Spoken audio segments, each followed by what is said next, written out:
کہ یہودیوں کے لیے بھی اسے اوپن سٹی قرار دے دیا. یہ احسان عظیم حضرت عمر کا. اس سے پہلے یہودی آ ہی نہیں سکتا تھا، داخل ہی نہیں ہو سکتا تھا. اچھا ہیلو فرینڈز، ست شری اکال، آداب، نمستے، welcome back to our channel Elahi reaction. آج ہم اپنے چینل پہ لے کے آئے ایک ریاکشن جس میں ہم ریاکٹ کرنے والے ہیں حضرت عمر فاروق کا واقعہ بائی ڈاکٹر اسرار احمد جی.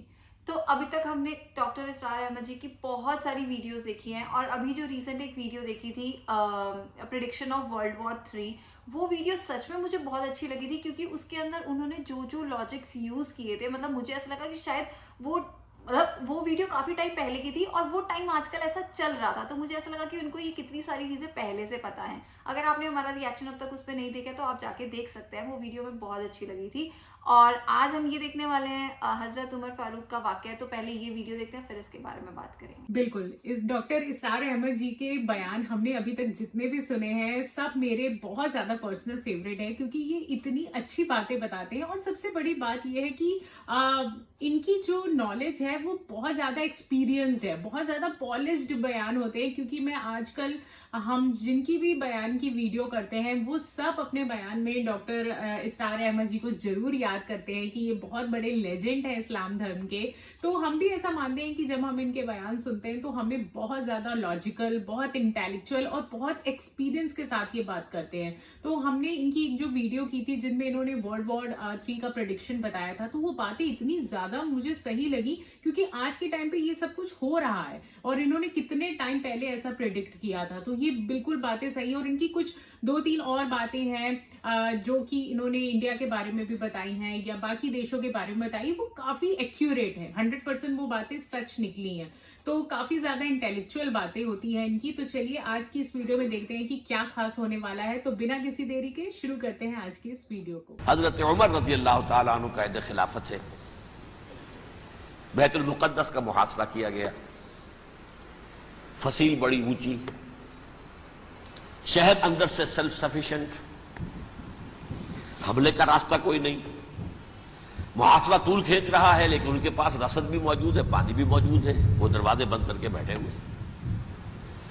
بالآخر اللہ تعالیٰ کی مشیت کا ظہور کیسے ہوا؟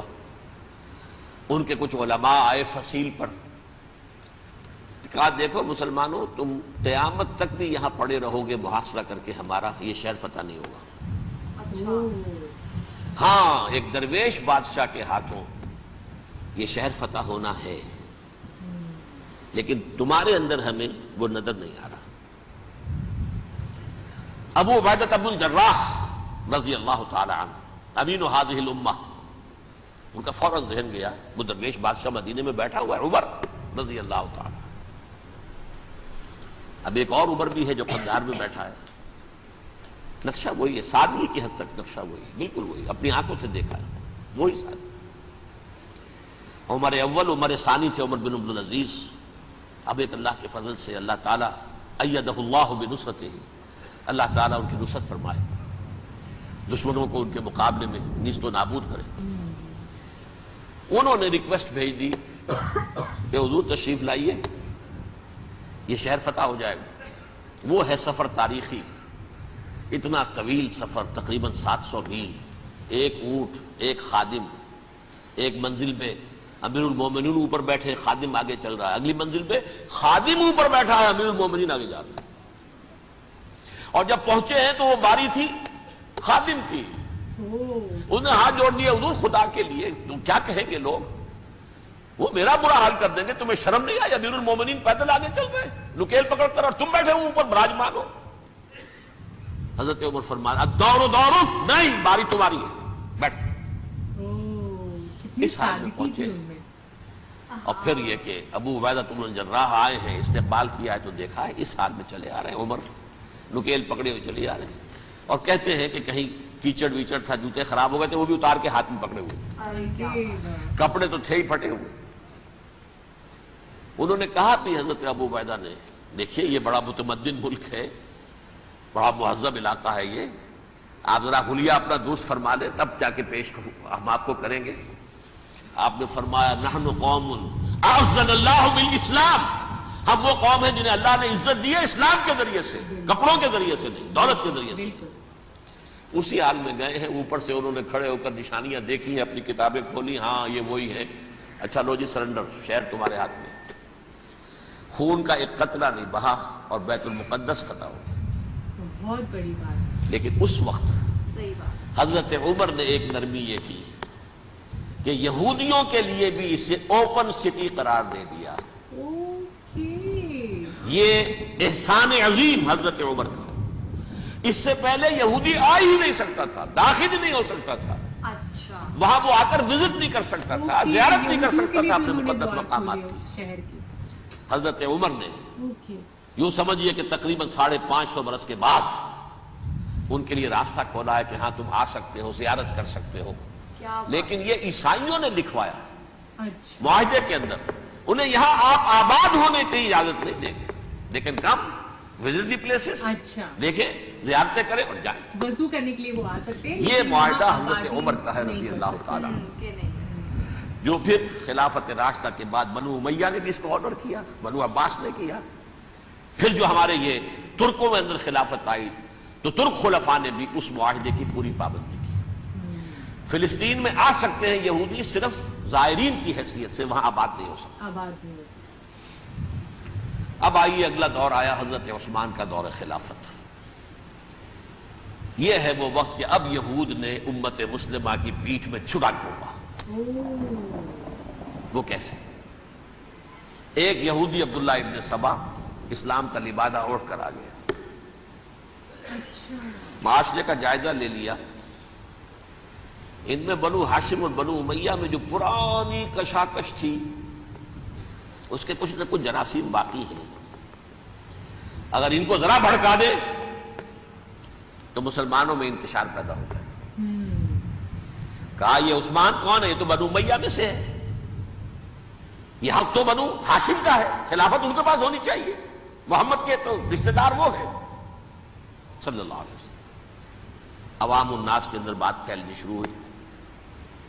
پھر ایک بڑی سازش کے انداز میں حضرت عثمان کے خلاف پروپیگنڈا, حضرت عثمان کے جو عاملین تھے, گورنر تھے, ان کے خلاف پروپیگنڈا, اور ایسی ہوشیاری کرتے تھے کہ کوفے میں کوفے کے حاکم کے خلاف کچھ نہیں کہنا.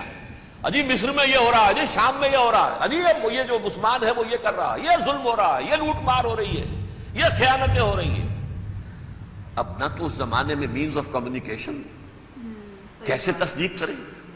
افواہیں تو آپ آج کراچی کے اندر شروع ہو جائے تو پتہ نہیں چل سکتا کسی کو کہ کیا اس میں صداقت ہے, کیا جھوٹ ہے. اور بری بات جو ہے فطرت انسانی کی کمزوری ہے, وہ فوراً قبول کرتا ہے.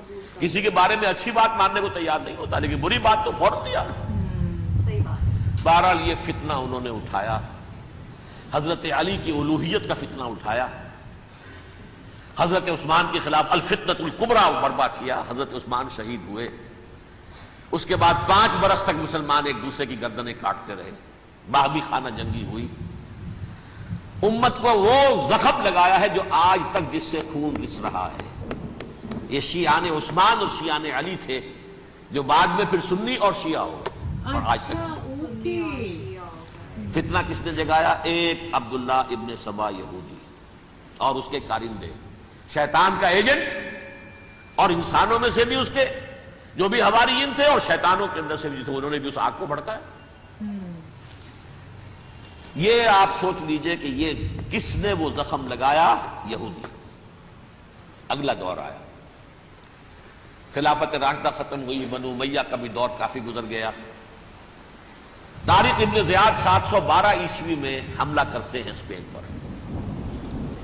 اسپین اس وقت عیسائیت کا بہت بڑا گڑھ, بڑے کٹر ترین عیسائی جو ہے وہ اسپین میں تھے. لہذا یہودیوں کی وہاں بہت پٹائی ہوتی تھی, بہت پٹائی ہوئی. میں بتا چکا ہوں, دشمنی تھی ان کی تو چلی آ رہی تھی عیسائیوں کے ہاتھوں یہودیوں کی. وہ تو سن 300 عیسوی سے ایمپرر کانسٹنٹائن کے بعد سے شروع ہو گئی تھی. اس حوالے سے یہودیوں نے اس وقت چالاکی یہ برتی, کچھ راستے واسطے بتائے, کچھ مدد کی طارق ابن زیاد کی. طارق ابن زیاد نے انہیں اپنا محسن سمجھا. ہسپانیہ فتح ہو گیا تو یہودی چونکہ محسنین کی فہرست میں آ چکے تھے, انہیں بہت اقتدار نصیب ہوا, بڑی سپورٹ مسلمانوں نے دی. ان کے بڑے بڑے علماء جو اسی دور کے اندر پیدا ہوئے, بڑے بڑے تھنکرز ان کے اسی دور میں پیدا ہوئے. بن گوریون جو کہ ایک وزیر اعظم تھا اسرائیل کا، اس نے یہ لکھا ہے اپنی کتاب میں، Muslim Spain was the golden era of our diaspora. وہ ڈائسپورا جو 70 عیسوی سے شروع ہوا تھا اور 1917 عیسوی تک جاری رہا ہے، اس میں سے گولڈن ایرا ہمارا جو تھا وہ مسلم اسپین تھا. ہسپانیہ میں بیٹھ کر ہم نے عیش کی. بہت بڑھیا، بہت بڑھیا. لیکن وہاں سے انہوں نے اور جو کچھ کیا، یہ تو داستان کے بہت سے گوشے ہیں، لیکن میں جس اسٹریٹ لائن میں چل رہا ہوں اس کے اعتبار سے ایک بات سمجھ لیجیے. وہاں بیٹھ کر انہوں نے اب عیسائیت کی پیٹھ میں چھرا گھونپا. اچھا، ان کے بھی سگے نہیں ہوئے. پروٹیسٹنٹ مذہب پیدا کیا، تقسیم کر دیا. جیسے شیعہ سنی کی تقسیم، عبداللہ ابن سبا. رومن کیتھولک اور پروٹیسٹنٹ کی تقسیم، یہودی علماء. ہوتا کیا تھا؟ ہسپانیہ کی یونیورسٹیاں ہیں، کارڈووا میں ہے، ٹولیڈو میں ہے، گریناڈا میں ہے، غرناطہ، قرطبہ، تولیتلا، اور وہاں آتے تھے لوگ. فرانس سے چلے آ رہے ہیں نوجوان پڑھنے کے لیے، جرمنی سے چلے آ رہے ہیں، اٹلی سے چلے آ رہے ہیں. 3 ہی ملک قریب ترین پڑھتے ہیں سینٹرل جو یورپ کے ہیں. یہاں پر جو ہے وہ اسلام جو نور پھیلا رہا تھا اس سے بھی مستفیض ہوئے. جہالت کے جو ہے پردے ان کے وہ چھٹے. اس کے ساتھ ہی وہ یہودی وہاں ان کے اندر جو جراثیم داخل کر رہے تھے وہ اس عیسائیت کے خلاف بغاوت تھے جو اس وقت دنیا میں. کیا بات ہے یار، مطلب آج کی جو ویڈیو تھی، مطلب یہ 9 منٹ کہاں گئے پتہ ہی نہیں چلا. مطلب ایسا لگا تھا شاید یہ اور چلتی جائے، کیونکہ جب یہ کوئی واقعہ سنانے لگتے ہیں تو سچ میں بہت انٹرسٹنگ لگتا ہے. اب جیسے کہ وہ حضرت عمر جی کا واقعہ سنا رہے تھے کہ ان کے اندر کتنی سادگی تھی. مطلب ان کو اگر تخت پہ بیٹھنے کو کہتے تھے، وہ کہتے تھے کہ نہیں میں یہیں پر ٹھیک ہوں. اور جیسے اگر وہ ان کے جوتے بھیگ گئے ہیں کیچڑ کے اندر تو وہ اس کو ہاتھ پہ پکڑ کے ننگے پاؤں آ جاتے تھے. مطلب ان کے اندر اپنا کوئی رعب نہیں تھا کہ نہیں جی میں یہاں کا راجا ہوں یا میں یہاں کا ایسا ہوں. مطلب وہ بہت سادہ جیون جینے والے انسان تھے. اور ان کے آج کی ویڈیو سے مجھے یہ بھی پتہ لگا کہ شیعہ اور سنی کیسے الگ ہوئے، مطلب کیسے شیعہ اور سنی بنے، ورنہ ابھی تک سب ایک تھا. تو مطلب کافی انفارمیٹیو ویڈیو تھی اور بہت انٹرسٹنگ بھی تھی. تو مجھے بہت اچھی لگی آج کی ویڈیو. واقعی میں آج کی اس ویڈیو میں ڈاکٹر اسرار احمد جی نے حضرت عمر فاروق جی کی تعریفیں، جتنے بھی انہوں نے تعریفیں بتائی وہ اتنی زیادہ اچھی تھی اور دل کو چھونے والی تھی کہ کتنی سادگی سے بھرے وہ انسان تھے. وہ کیسے ایک ایک شہنشاہ ہونے کے بعد بھی وہ اتنی سمپل لائف جیتے تھے کہ اگر ان سے کوئی کہتا تھا کہ آپ تخت پہ بیٹھیے، آپ پیدل کیوں چل رہے، تو وہ کہتے نہیں میں پیدل ہی جاؤں گا، میں ایسے ہی رہوں گا. اور وہ اسلام دھرم کی کافی ساری جو ہے وہ باتیں انہیں سناتے تھے اور سمجھاتے تھے کہ سمپلسٹی میں ہی سب کچھ ہے. تو مجھے تو اس بیان میں ان کی تعریفیں سن کے بہت اچھا لگا کہ اتنی سادگی سے بھی کوئی جیون جی سکتا ہے. اور شیعہ سنی کے بارے میں انہوں نے جتنی بھی ہسٹری بتائی وہ بہت زیادہ نالجبل تھی ہمارے لیے، کیونکہ ہم پہلی بار یہ ساری ہسٹری سن رہے تھے. اس سے پہلے ہمیں اس کی جو تھی ہسٹری نہیں معلوم تھی. تو آج کی ویڈیو ہمارے لیے تو بہت زیادہ انفارمیٹیو تھی. اگر آپ کو بھی یہ ویڈیو پسند آئی ہو تو چینل کو سبسکرائب کرنا اور ویڈیو کو لائک کرنا بالکل مت بھولیں. اگر اس ویڈیو سے ریلیٹڈ آپ کے پاس کوئی سجیشن ہے یا آگے آپ کون سی اور ویڈیوز ہمارے اس چینل پر دیکھنا چاہتے ہیں تو ہمیں کمنٹ سیکشن پر اپنی رائے ضرور دیجیے گا. اور ہم ملیں گے ایک نئی ویڈیو میں، تب تک کے لیے اوکے بائے.